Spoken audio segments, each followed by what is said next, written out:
Hello student, I am Pankaj Singh. Clear prelims and mains channel पर आपका स्वागत है और एक इम्पॉर्टेंट टॉपिक देखने जा रहे हैं। ये है आपका farmers to receive aid under Rythu Bharosa. तो रायतू भरोसा स्कीम के द्वारा फार्मर्स को क्या है, कुछ सहायता प्राप्त होगा। और ये रायतू वर्ड फार्मर के लिए ही बनाया जाता है तेलुगु वर्ड में। तो तेलुगु में फार्मर्स को रायतू बोलते हैं। जैसे आपने सुना होगा रैयतवाड़ी वगैरह। Why it is in the news.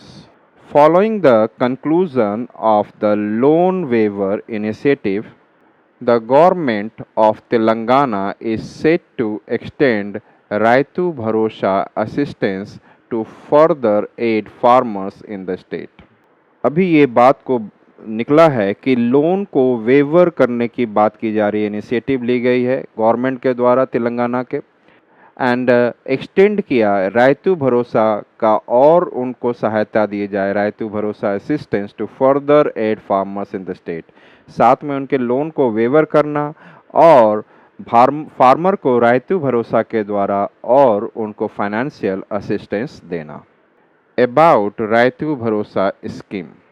Scheme name Rythu भरोसा scheme farmers investment support scheme.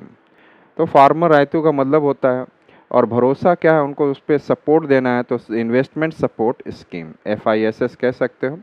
इनकी जो लॉन्चिंग ईयर था, initiated during 2018-19 kharif season as a part of the Telangana government Navratna scheme. Telangana government के नवरत्ना स्कीम के अंतर्गत खरीफ सीज़न जो होता है, उस समय खरीफ सीजन जब राइस वगैरह बोया जाता है मानसून के समय में, इस समय इस रायतू भरोसा स्कीम को स्टार्ट किया गया था। इस स्कीम का मेन ऑब्जेक्टिव क्या है? The main aim is to assist farmers with in their initial investment requirements by providing financial support for agriculture and horticulture crops. तो इसके द्वारा फार्मर्स को क्या मेन चीज़ है कि जो इनिशियल इन्वेस्टमेंट जो फार्मर को चाहिए, चाहे खेती करने के लिए एग्रीकल्चर में या हॉर्टिकल्चर जो वेजिटेबल और फ्लावर्स रिलेटेड जो होंगे, उसमें हॉर्टिकल्चर के क्रॉप्स को लेकर इसके बेनिफिट्स क्या होंगे। Farmers can receive a grant of, यहाँ पर आप 1 लगा दें, यहाँ पे आप 2 लगा दें, 25,000, 15,000, 35,000 जो भी है, ग्रांट ऑफ पर एकड़ पर season for purchasing inputs with no limit on the number of acres they own. कोई भी फार्मर हो, उसके पास 1 एकड़ ज़मीन हो या 10 एकड़ ज़मीन हो, जो भी है, इसके अनुसार से ये कहा जा रहा है कि उनको पर एकड़ 5,000 मतलब कि 15,000 हो या 25,000 जो फिक्स किया जाएगा, आप उसमें खेती करने के लिए जो इनपुट होगा वो आपको दिया जाएगा। लेकिन साथ में एक एलिजिबिलिटी भी लगा दिया गया कि कौन से फार्मर इसके लिए एलिजिबल होंगे। एलिजिबिलिटी जो लगाई गई, the farmers must be resident of Telangana. तो ये जो रायतू भरोसा जो है तेलंगाना स्टेट के लिए केवल है। मस्ट ओन एग्रीकल्चरल लैंड, उनके पास एग्रीकल्चर का लैंड होना चाहिए, अर्बन लैंड नहीं कि उसके नाम पे आप ले रहे हो। Must own agricultural land. Small and marginal farmers qualify. तो यहाँ पर ही क्लियर कर दिया कि आपके पास ज़्यादा ज़मीन होगा तो आप स्मॉल फार्मर तो होंगे नहीं। यस और नॉट? ये बात यहाँ पे क्लियर करता है कि आप 1 एकड़ लैंड पे आप मतलब या तो 15,000 देंगे या 25,000 देंगे या 35,000, ये गवर्नमेंट डिसाइड कर रही होगी। लेकिन यहाँ पे बोला 1 एकड़ लैंड पे। और जहाँ तक हम लोग बात करें स्मॉल, और दूसरी तरफ हमारा एक मार्जिनल फार्मर होता है, मार्जिनल फार्मर। तो मार्जिनल फार्मर के पास 1 हेक्टेयर लैंड होता है, 1 हेक्टेयर लैंड, और स्मॉल फार्मर के पास अप टू 2 हेक्टेयर लैंड होता है। तो जितने भी इनके पास लैंड ही कम होते हैं, और 2.5 हेक्टेयर के बराबर लगभग 1 एकड़ होता है। तो आप ये सोच सकते हो कि ये कहीं ना कहीं कुछ दिक्कत है। 1 एकड़ लैंड 2.5 हेक्टेयर होगा, तो स्मॉल एंड मार्जिनल फार्मर के पास ज़्यादा ज़मीन तो होता ही नहीं है। यस, तो ऐसे फार्मर को आप कितना पैसा, जो ये हम जो पढ़ रहे हैं उसके अनुसार से जो मुझे समझ में आ रहा है वो बताया जा रहा है आपको कि small and marginal farmers will qualify for this, वो एलिजिबल हैं लेने के लिए। और स्मॉल फार्मर के पास 2 हेक्टेयर का लैंड जो होता है उनको स्मॉल फार्मर बोला जाता है लगभग, और मार्जिनल फार्मर उनको बोला जाता है जिनके पास 1 हेक्टेयर का लैंड होता है और 2.5 हेक्टेयर के बराबर के इक्वल 1 एकड़ होता है। तो ये जरूर कहीं ना कहीं कुछ दिक्कत है, आप फिर भी आप इसको पूरा अच्छे से समझने की कोशिश करें।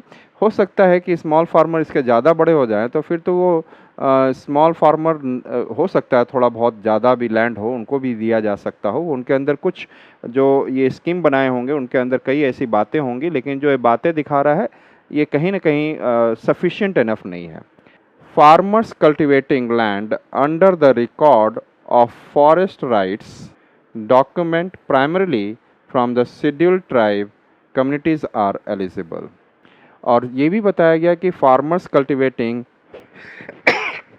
फार्मर जो वो कल्टीवेट कर रहे हैं लैंड को, जो यहाँ पर record of the forest rights के पास डॉक्यूमेंटेड है, जो ये जो record of the forest right जो है ये कहीं ना कहीं it is related to tribal people जो जंगलों में रहते हैं, इनकी बात कर रहे हैं। The farmers cultivating land under the record of forest rights document primarily from scheduled tribe and communities are eligible. तो फॉरेस्ट में रहने वाले जो फार्मर्स हैं उनको भी ये वो इसके लिए एलिजिबल हैं। तो एलिजिबिलिटी क्राइटेरिया देखा। इन एलिजिबल कौन है? कमर्शियल फार्मर्स, फार्मर्स इंगेज्ड इन रेंटल कॉन्ट्रैक्ट्स और टिनांट फार्मिंग, वो फार्मर जो कि अपनी ज़मीन किसी और को रेंट पे दे के और दूसरे छोटे लोग लैंडलेस लोग उस पर काम करते हैं, तो ऐसे फार्मर्स को ये इसके लिए एलिजिबल नहीं है।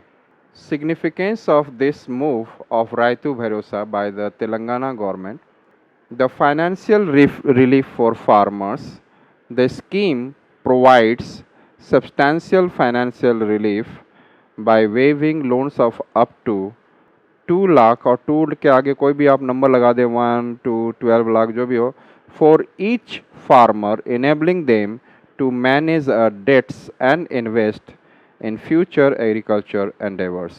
तो फाइनेंशियल रिलीफ दी गई है फार्मर को जिनके पास चाहे वो 2 लाख या 12 लाख का जो उन्होंने लोन ले रखा है उसको वेव करना, और साथ में enabling them to manage debts and invest, जो भी अब फर्दर जो उनके अंदर इन्वेस्ट आएगा और जो कोई लोन लेंगे तो उसको कैसे अपने एग्रीकल्चर में एंडेवर्स के साथ एक साहसी कदम के साथ आगे बढ़ सकेंगे।